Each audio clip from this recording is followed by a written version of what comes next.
دکان و من کنکور میدادم.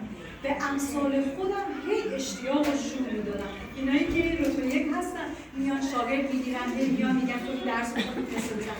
میگه حسن هی پول کارو کرد و من هی پول میدادم، هی بعد پول جزوه و کنکور و پول پکیج میدادم.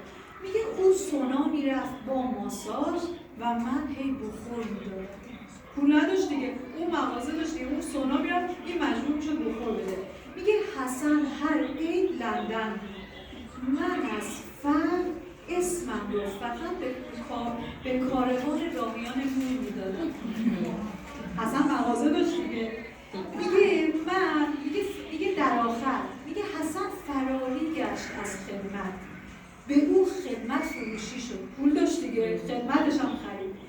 میگه من سرباز گشتم و پست‌های واقعا ناجور میدادم، تا صبح باید هی پست میداد، با اینکه رتبه 1 هم بود دیگه. میگه حسن در پارتی، این قسمتش رو بخوام خلاصه کنیم، با داغ و دود هی زهرماری خورد.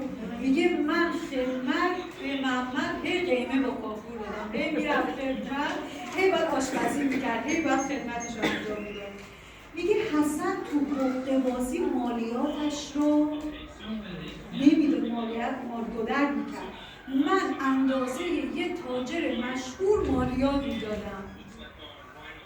میگه آنجا منزوی گشتم، دیگه افسردگیه، آنجا منزوی گشتم، گمان کردم که من دانایم، ولی الان میفهمم که به خر هم سور میدادم.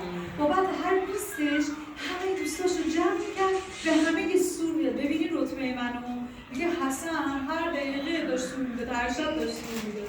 میگه الان میفهمم اگر میشد که برگردم به آن سیستم، یعنی اون دورانی که درس می‌خوندم، درسم را به طور قطع فروش ناجور میدادم. میگه چرا؟ میگه نتیجه روح آدم تشنه پول است و من یک عمر به حلق تشنه هم آب شور دادم. میگه روح منظور مرسی